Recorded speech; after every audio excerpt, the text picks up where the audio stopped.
से YouTube, Facebook के माध्यम से पूरे विश्व में जहाँ जहाँ भी आप लोग इस कथा को देख सुन रहे हैं, आप सभी लोगों को सादर जय सिया राम। और ऊर्जा से कहिए जय सिया राम। आवाज गूंज रही है।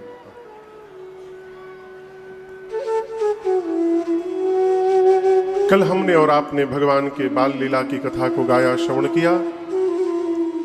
श्री विश्वामित्र जी यज्ञ रक्षा के लिए राम लक्ष्मण जी को अयोध्या से मांग करके ले गए। भगवान ने बक्सर में यज्ञ की रक्षा की और उसके उपरांत धनुष यज्ञ दर्शन करने के लिए विश्वामित्र जी के साथ मिथिला की ओर प्रस्थान किए। मार्ग में प्रभु ने मां अहल्या को सदगति प्रदान की है। मिथिला प्रवेश हुआ, श्री जनक जी महाराज से मिलना हुआ और जनक जी ले जाकर राम लक्ष्मण विश्वामित्र जी को मिथिला के सबसे सुंदर महल में स्थान प्रदान किए।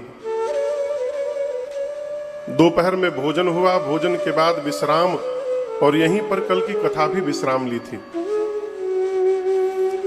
पूज्यपाद गोस्वामी जी कहते हैं कि दिवस रहा भरी जाम।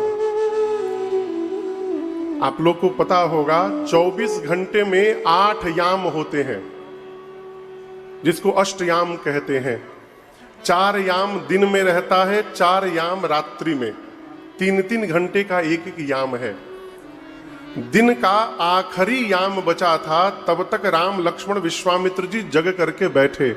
यानी कितने बजे? 3 बजे ठीक। जैसे 3 बजे कथा प्रारंभ होती है ना, उसी प्रकार जैसे 3 बजा राम लक्ष्मण जी जग कर जाकर विश्वामित्र जी के सन्मुख बैठे और विश्वामित्र जी कुछ कथा सुनाने लगे वेद पुराण से। गोस्वामी जी कहते हैं लक्ष्मण जी कथा में बैठे तो हैं, परंतु उनका मन कथा में नहीं लगा है। कहां लगा है? बाबा कहते हैं लखन हृदय लालसा विषेखी, लखन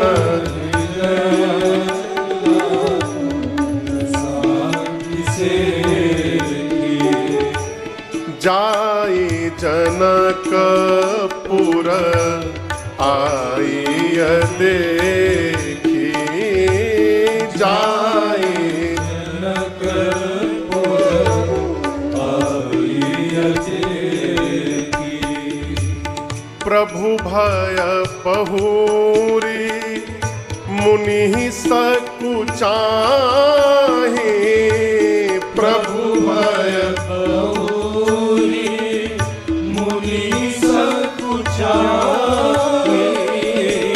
प्रगट न कहाहि मनहि मुसुकाहि,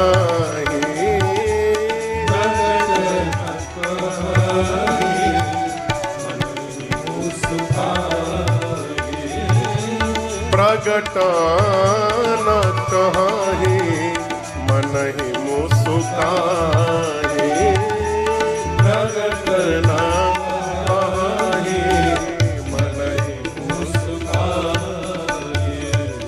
गोस्वामी जी कहते हैं आज लक्ष्मण जी के हृदय में एक विशेष लालसा ने जन्म लिया।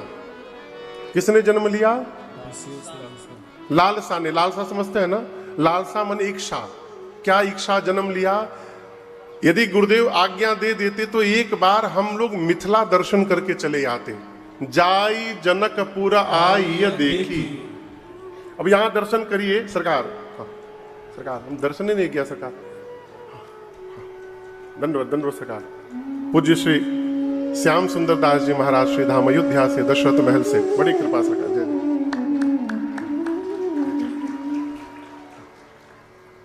सरकार थोड़ा सोझा बैठते ना तो हमको भी ऊर्जा मिलती। इधर कोई सोफा वोफा खाली करें सामने में, सामने वहां सामने। सरकार नीचे ना बैठे, प्रभु नीचे ना बैठे। हाँ, हाँ।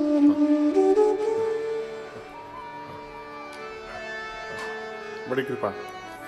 अब यहां दर्शन करिए। आप मानस जी को पढ़िएगा। आज के पहले न कभी लक्ष्मण जी के मन में कोई चाह जगी, न आज के बाद अब कभी जगेगी। तो आज ही क्यों जग गई? ये मिथिला देखने का भाव क्यों जगा? क्यों? भगवान को देखने के बाद कुछ देखना शेष नहीं रह जाता। आपको एक प्रसंग सुनाऊं। श्रीधाम वृंदावन में सूरदास जी नित्य ठाकुर जी का दर्शन किया करते थे सूर। एक बार किसी ने पूछा कि आपको तो दिखाई नहीं देता, आप मंदिर क्या करने जाते हैं? आपको तो दिखाई देता नहीं है, क्या देखने जाते हैं?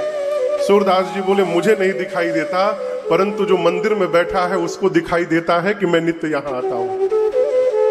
वो देख ले पर्याप्त है। तो मैंने एक कथा सुनी है महापुरुषों के श्रीमुख से।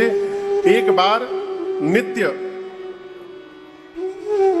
ठाकुर जी मैया के साथ रात्रि में मंदिर से निकल करके और रास खेलने जाते हैं धाम में, वृंदावन में। तो एक रात्रि ठाकुर जी मां के साथ जैसे निकले मंदिर से, मंदिर के बाहर सूरदास जी थे और उन्होंने मां के श्री चरण को पकड़ लिया।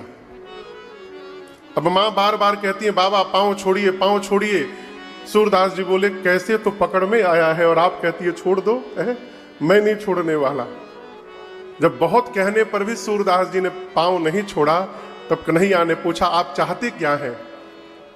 सूरदास जी ने कहा, नाथ मैं प्रत्यक्ष रूप से इस युगल स्वरूप का दर्शन करना चाहता हूं। तब भगवान श्री कृष्ण ने उसी क्षण सूरदास जी को दिव्य दृष्टि प्रदान की और जिन आंखों में रोशनी नहीं थी वो आंखें देखने लगी। श्री सूरदास जी ने खूब दर्शन किया ठाकुर जी का और मैया का। अब जब भगवान जाने लगे तो सूरदास जी दौड़कर फिर अब कन्हैया का पांव पकड़ लिए। भगवान बोले, अब क्या हुआ? आपके नेत्र नहीं थे, चाह रहे थे, नेत्र प्राप्त हो गए, अब क्यों पकड़ लिए? बोले, प्रभु एक और चाह है हृदय में।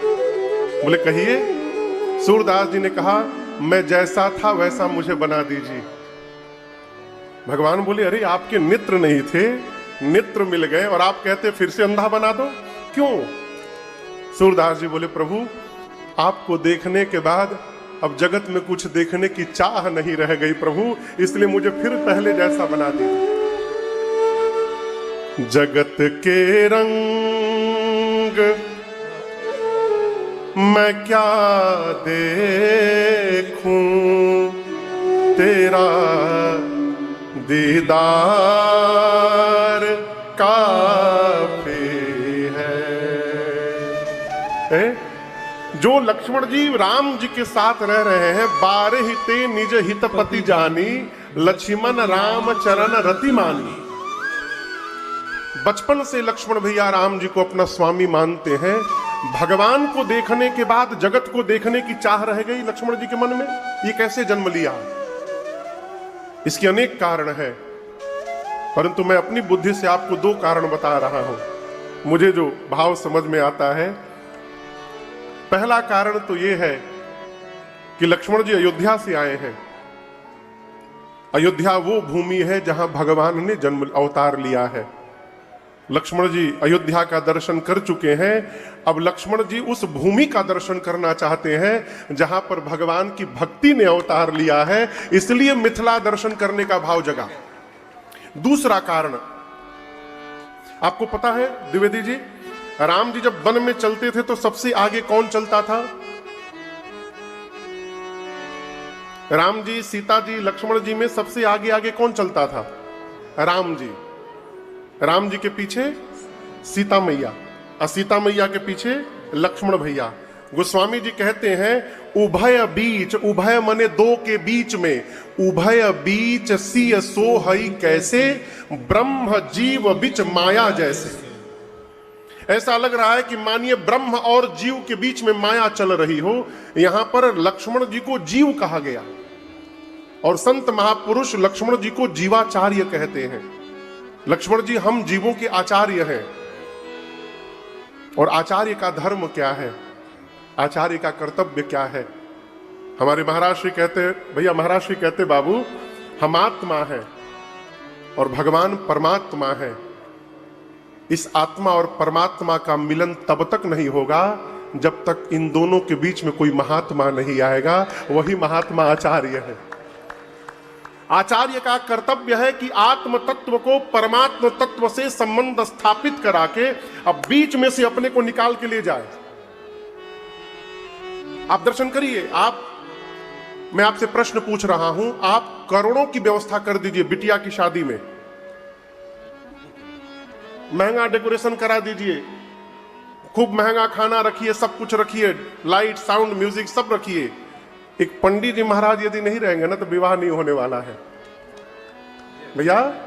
अब मजे की बात दर्शन करिए, वो पंडित जी महाराज ना लड़के को जानते हैं ना लड़की को जानते हैं, दोनों में से किसी को नहीं जानते, परंतु दोनों के जीवन में केवल एक रात्रि के लिए आते हैं और दोनों को दो से एक बना करके और फिर दोनों के जीवन से हमेशा के लिए दूर चले जाते हैं। यही आचार्य का कर्तव्य है। आत्मा परमात्मा के बीच में आवे, भगवान से जीव का संबंध बनवावे और अपने को दूर लेके चला जाए। सरकार गलत कहूं तो क्षमा करिएगा, यदि शिष्य गुरु में फंसा रहेगा तो भगवान तक कैसे पहुंचेगा।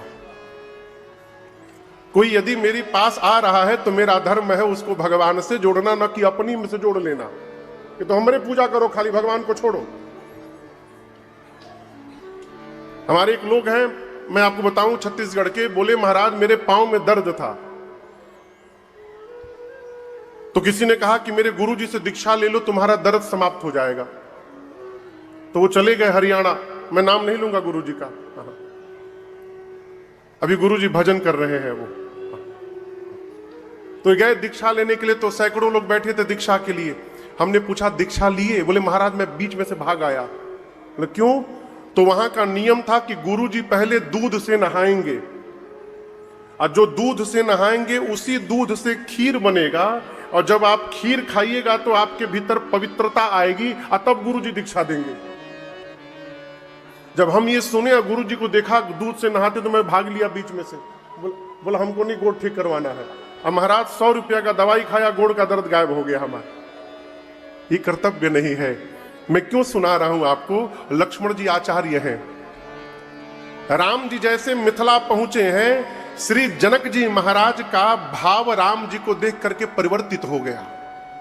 जो जनक जी महाराज आकार को मिथ्या मानते थे, जो निराकार भगवान की उपासना में रहते थे, वो जनक जी मेरे सरकार के आकार में फंस गए। राम जी के स्वरूप में जनक जी महाराज फंस गए हो, और ये बात पूरी मिथिला में फैल गई। क्या?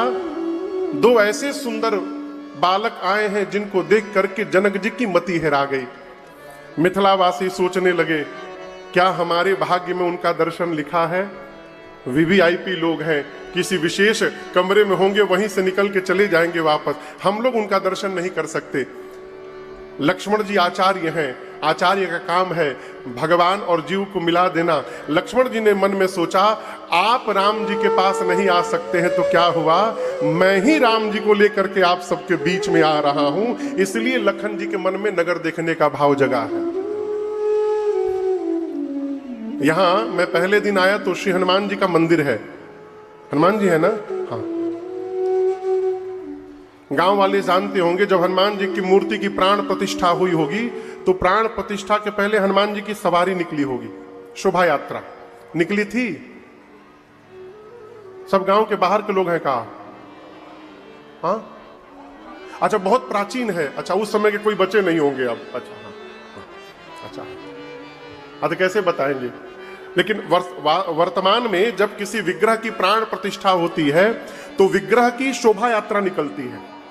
आप लोग जानते हैं ना क्यों निकलती है? क्यों निकलती है? इसका कारण है भगवान सोचते हैं इस गांव नगर में कई ऐसे भी लोग होंगे जिनके पांव नहीं होंगे, कई ऐसे भी लोग होंगे जिनको व्याधियां होंगी, बीमारियां होंगी, कई ऐसे भी लोग होंगे जो मर्यादा के कारण घर से बाहर नहीं निकल पाएंगे। यदि मैं सीधे मंदिर में बैठ गया तो वो हमारे दर्शन से वंचित रह जाएंगे। इसलिए भगवान मंदिर में जाने के पहले दरवाजे दरवाजे जाकर सबको अपना दर्शन देते हैं कि जो नहीं आ सकते हैं वो घर में ही मेरा दर्शन कर ले, और उसके बाद भगवान मंदिर में जाते हैं। आज भी यही कारण है, मिथिलावासी राम जी के पास नहीं आ सकते, राम जी तो वहां जा सकते हैं। राम जी ने गुरुदेव से कहा, गुरुदेव ना था लखाना पूरा देखना चाही, प्रभु सकोच डर प्रगट। गुरुदेव लक्ष्मण जी नगर देखना चाहते हैं, आपके डर के मारे बोल नहीं रहे हैं। यदि आपकी आज्ञा हो मैं लेकर के जाऊंगा, नगर दिखा करके तुरंत ले आऊंगा। हाँ निकलिए, दूर जाना है। जय जय, फिर फोन पे बात करते हैं। जय जय। बोले मैं लेकर के जाता हूं, नगर दिखाई तुरंत ले आओ, तुरंत ले आऊंगा। गुरुदेव भगवान समझ गए कि ये दोनों भैया नगर देखना नहीं चाहते, फिर नगर वासियों का दर्शन कराना चाहते हैं। अब यदि हम आपको बताएं कि चलिए हम आपको यहां लोकल घुमाएंगे, तो हम कहाँ घुमाएंगे? हम जब स्वयं ही रास्ता नहीं जानते, आज 5वां दिन है, 2 दिन से एक ही रास्ते से हम आ जा रहे हैं, नहीं तो इसके पहले 3 दिन, तीनों दिन अलग अलग रास्ते से आए।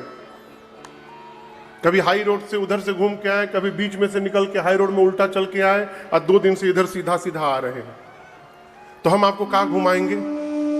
इस गांव में आने के लिए हम जहां से आते हैं इतने मोड़ हैं, इतनी मोड़ से गाड़ियां आती है, भगवान मालिक है। गुरुदेव भगवान समझ गए कि ये नगर देखना नहीं चाहते, फिर नगर वासियों को अपना दर्शन कराना चाहते हैं, इसलिए अनुमति मांग रहे हैं। गुरुदेव ने आज्ञा दी, जाई देखिया वहु नगर, सुख निधान दो भाई, करहु सुफल सबके नयना, सुंदर बदाना दिखाई। गुरुदेव ने आज्ञा दी और जैसे राम लक्ष्मण जी प्रणाम करके मिथिला की गलियों में चले, पूरी मिथिला में सूचना फैल गई। क्या? देखा नगारा भूप सूत आए, देखा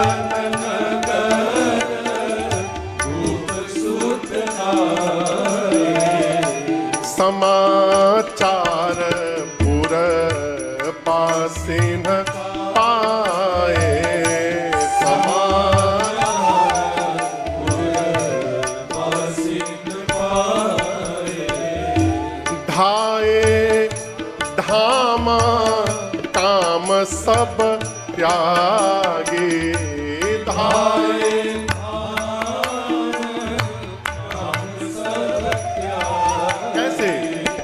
मनहु रंग निधि लूटन लागे, मनहु रंग निधि लूटन लागे, मनहु रंग निधि लूटन लागे, मनहु रंग निधि लूटन लागे। बाबा कहते हैं कि मिथिला वासियों को सूचना मिला कि दोनों भाई नगर में घूम रहे हैं। लोग क्या किए? धाये। क्या किए? धाये मतलब? धाये मतलब कैसे दौड़े? गोस्वामी जी भी लिख सकते थे दौड़े, लेकिन गोस्वामी जी क्या लिखे? धाये। धाये मतलब इस प्रकार से दौड़ना कि अपने ही शरीर की सुधि ना रहे कि हम कैसे दौड़ रहे हैं, किससे लड़ रहे हैं, किससे भिड़ रहे हैं। कहें तो पागलों की भांति दौड़ने के स्वरूप का नाम है धाये। लोग धाये। कैसे धाये? धाये धामा काम सब त्यागी। कैसे धाये? धाम काम छोड़ के, काम धाम छोड़ के कि धाम काम छोड़ के? बोलिए, काम धाम छूटेगा कि धाम काम छूटेगा? पहले क्या छूटेगा? घर, काम, और उसके बाद धाम। यहां गोस्वामी जी कहते काम धाम छोड़ के नहीं दौड़े, धाम काम छोड़ के दौड़े। आप सोचिए कितने उतावले हैं। अब जैसे ही उत्तमानंद सरस्वती जी मजीरा बजा रहे हैं, मजीरा बजा रहे हैं ना, अब यदि इनको भागना होगा तो कैसे भागेंगे? मजीरा छोड़ के भागेंगे। लेकिन मिथिला के लोग मजीरा छोड़ के नहीं भाग रहे हैं, मजीरा बजाते हुए भाग रहे हैं। तो पहले घर छूटा, अब रास्ते में कोई कह रहा है कि मजीरा काहे बजा रहे हो दौड़ते दौड़ते, तो रास्ते में जाके मजीरा छूटा, काम छूटा। भगवान को देखने के लिए इतने उतावले हैं जैसे कोई जन्म जन्म का दरिद्र खजाना लूटने के लिए दौड़ पड़े, मिथिला के पुरुष भगवान को देखने के लिए दौड़ पड़े हैं। सखियां माताएं घर के छत पर जाके खड़ी हो गई, झरोखे पर। पुरुष जाके सड़क के किनारे किनारे खड़े हो गए, और जो छोटे छोटे बच्चे थे वो राम जी के पीछे पीछे लग गए। कोई राम जी का पटका पकड़ा है, तो कोई उंगली पकड़ा है, कोई धोती पकड़ा है। सखियां ऊपर से देख रही हैं, कितने सुंदर हैं ये। एक सखी ने कहा कि बिल्कुल ब्रह्मा जी जैसे लग रहे हैं। एक सखी ने कहा नहीं नहीं, ब्रह्मा जी नहीं हो सकते, ब्रह्मा जी के तो 4 मुख होते हैं, इनके एक ही मुख है, ये ब्रह्मा जी नहीं है। तो एक सखी ने कहा विष्णु भगवान, बोली नहीं नहीं, उनके तो 4 हाथ हैं, इनके तो 2 ही हाथ हैं, विष्णु भगवान भी नहीं। एक सखी ने कहा कि शंकर भगवान कैसे रहेंगे। एक सखी बोली और कोई नहीं मिला, शंकर भगवान विकट वेश मुख पंच पुरारी, विकराल वेश बना के घूमते रहते हैं। अरे ये तो इतने सुंदर है कि इनके एक एक अंग पर करोड़ों करोड़ों कामदेव को न्यौछावर किया जाए तो कम पड़ेगा, जितने सुंदर दिख रहे हैं। उस झरोखे पर मेरी सीता जी की 8 सखियां हैं। कितनी? 8 सखी। पहली सखी बोली,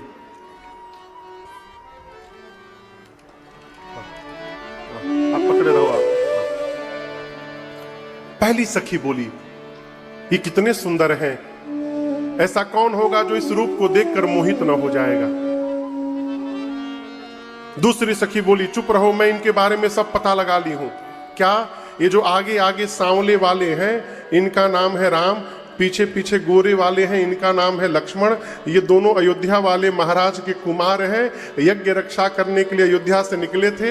राम जी ने राक्षसों का अंत किया है, यहाँ धनुष यज्ञ देखने आए हैं, और राम जी ने मार्ग में अहिल्या जी का उद्धार भी कर दिया है। पूरी सूचना, फुल इंफॉर्मेशन। आप 2 पुरुष को एक गाड़ी में बैठा के यहां से दिल्ली तक भेज दीजिए, कोई बात नहीं करेगा, कोई बात नहीं करेगा। और 2 माता जी लोगों को एक गाड़ी में बैठा के यहां से मेन रोड पर केवल भेज दीजिए। मेन रोड पर इतनी देर में ही पूरा आदान प्रदान हो जाएगा। घर में कितने बच्चे हैं,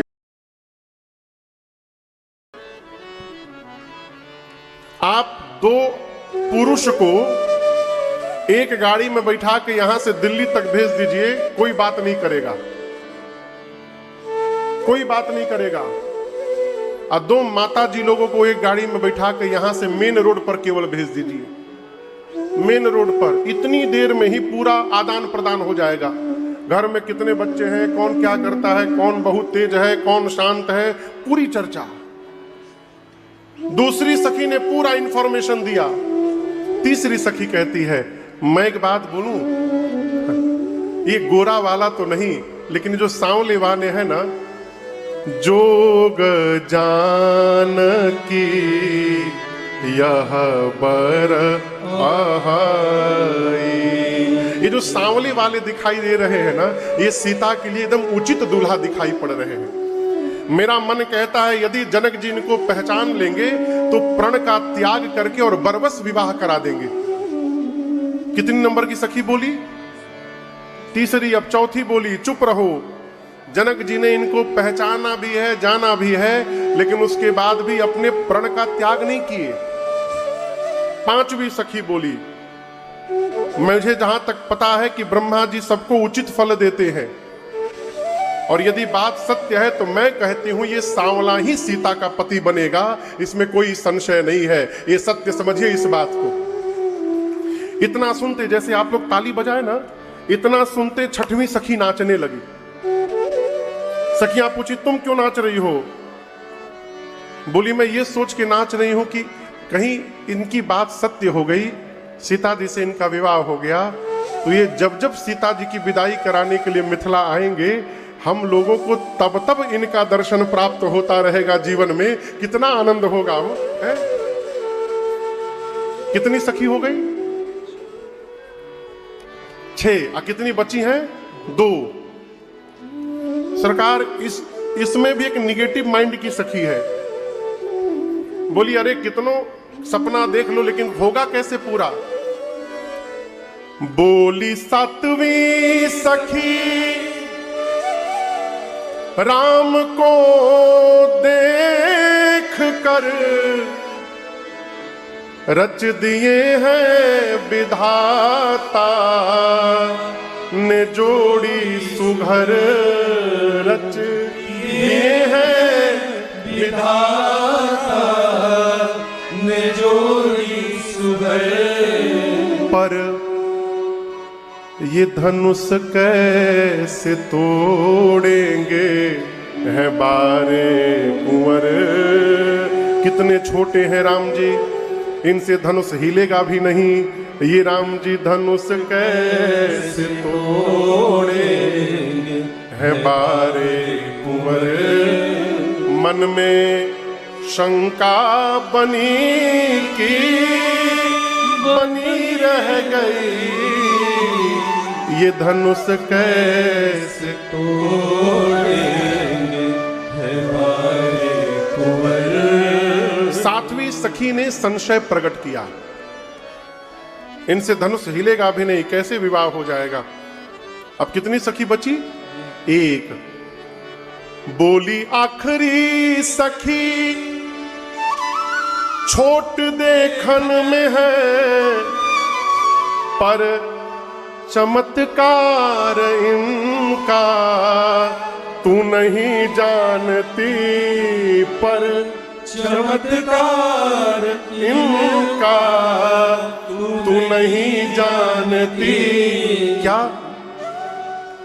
एक ही बाण में ताड़का राक्षसी, बस एक ही बाण में ताड़का राक्षसी। उठ सकीना पड़ी की पड़ी रह गई, ताड़का राक्षसी। उठ सकीना पड़ी की पड़ी रह गई, एक ही बाण में, एक ही बाण में, हाँ एक ही बाण में ताड़का राक्षसी। कहती है जिसके एक बाण में ताड़का समाप्त हो गई, जिसने सुबाहु को समाप्त कर दिया, जिनके चरण के रज से अहिल्या जी का उद्धार हो गया, वो राम जी क्या धनुष को तोड़े बिना रहेंगे?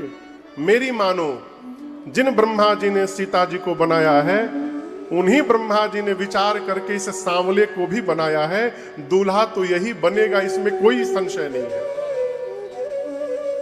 सखियां मंगल भाव प्रकट करती हैं।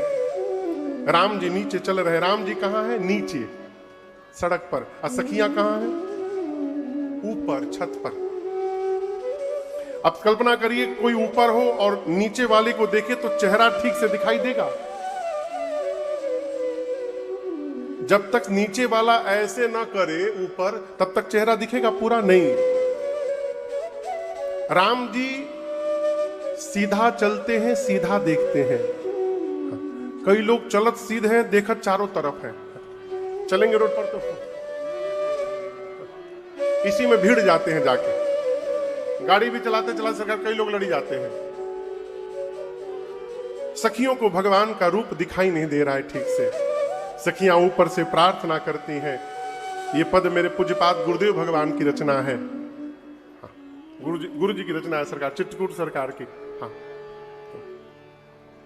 भोजपुरी में है, समझ में आ जाएगा ना। बहुत सीधा सीधा शब्द है। सखियां कहती हैं ऊपर से, तनी समझते हैं? तनी, तनी मतलब थोड़ा सा, थोड़ा सा तनी। सखियां कहती हैं ऊपर से, तनी देखी रघुनाथ जी हमारे ओरिया, तनी देखी रघुनाथ जी हमारी ओरिया हमारे ओरिया, ए हमारी ओरिया जी हमारे। सखियां ऊपर से कहती हैं, तनिका देखी रघुनाथ जी हमारे ओरिया, तनिका देखी रघुनाथ जी।